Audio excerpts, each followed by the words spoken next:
Hello, it's Monday, February 5th, and welcome to episode 293 of Fault Lines, the National Security Institute's podcast that gets you quickly up to speed 3 times a week on the national security and foreign policy debates shaking up America. I'm NSI Senior Fellow Morgan Vigna, and I'm joined today by NSI Executive Director Jamil Jaffer, NSI Deputy Executive Director Jessica Jones, and Senior Fellow Lester Munson. This week was a busy one for our Air Force and Navy.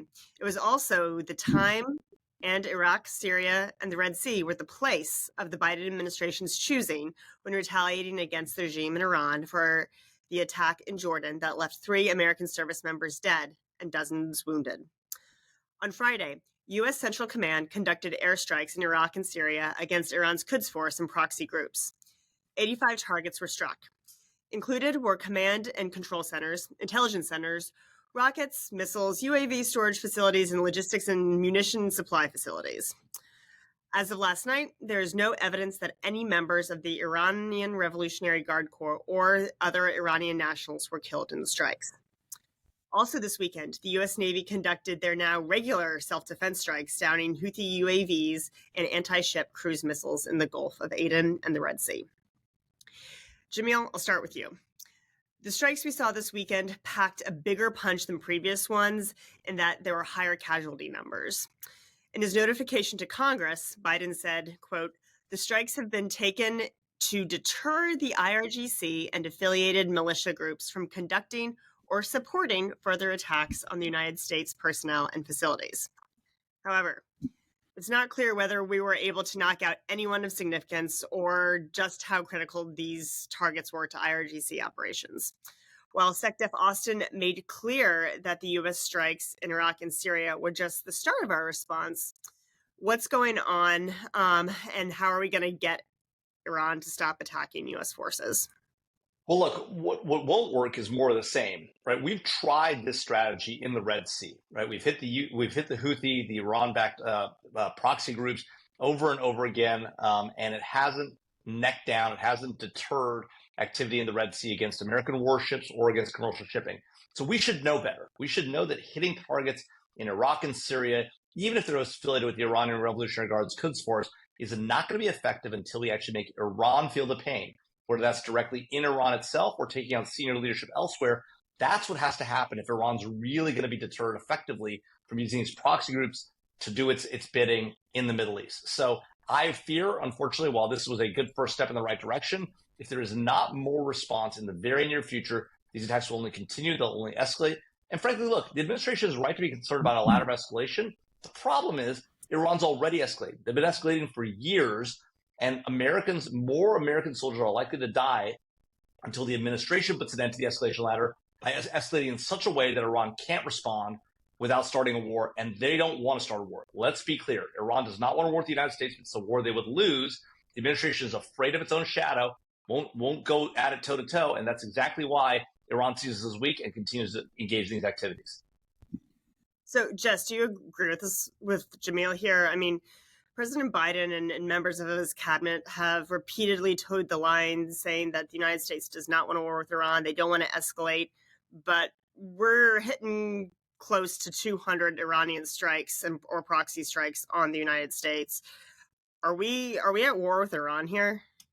I think, I agree with Jamil. I hate to admit it on a Monday with my boss, but I think the Biden administration is trying to be tougher, but not too tough, right? To Jamil's point of not wanting to escalate.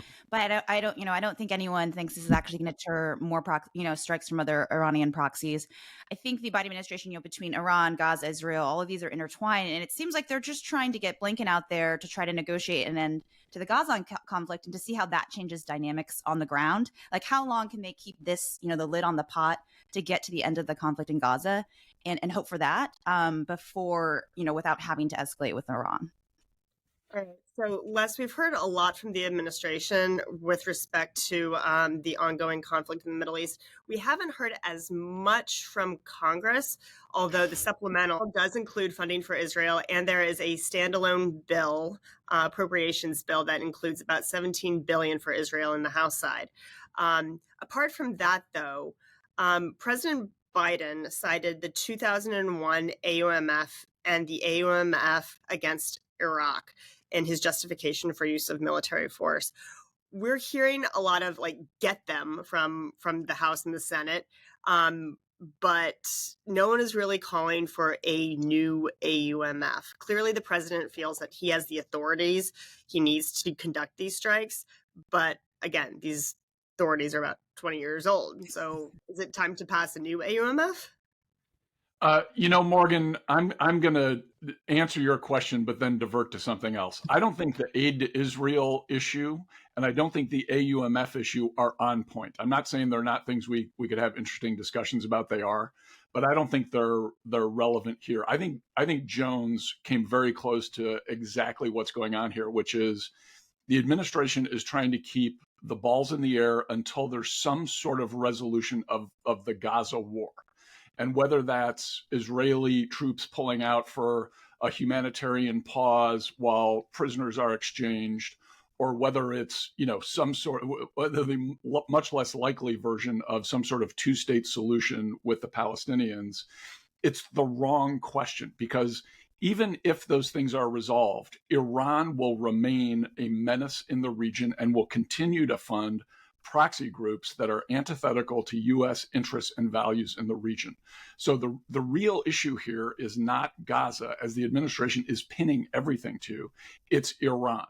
And will the U.S. return to a maximum economic pressure campaign against the Iranians? This is something where Congress can actually impose its will on the administration. If there's unanimity in Congress, as there has been in the past, on punishing Iran economically, then Congress can change the dynamic and force the administration into a different approach to the entire problem. Maximum economic pressure, Morgan, maximum economic pressure is not going to matter at all. That's a joke. Les thinks that matters. That's irrelevant. Yes, I think that we should go back to maximum economic pressure. It's not going to deter Iran from what it's doing. It didn't work last time. It's not going to work this time. It's a key part of it, but there has to be direct military action against Iran, and it's got to happen repeatedly over and over again until Iran stops, because economic pressure just ain't going to do it unless you're just wrong about that. By the way, I'm not saying that we shouldn't act militarily in this situation. I'm not saying that at all. I'm saying the fundamental issue is something that no one is talking about, particularly the administration. Congress can change that. Mm-hmm. Well, I got to say, Les, I actually agree with Jamil here. So I think generally speaking, Iran's not really going to respond to financial pressure alone. I think that's one small piece of this. What Iran responds to is military strength. Clearly, diplomacy has not worked. Financial sanctions have not worked. What did work, particularly under the Trump administration, which they could have built on further, was whacking Soleimani. So with that is a wrap. Thank you to Devlin Burney, Claude Jennings, and NSI staff for their help in producing today's episode.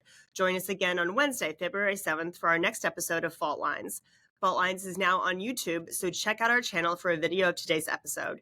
If you like what you heard, be sure to rate, review, and subscribe.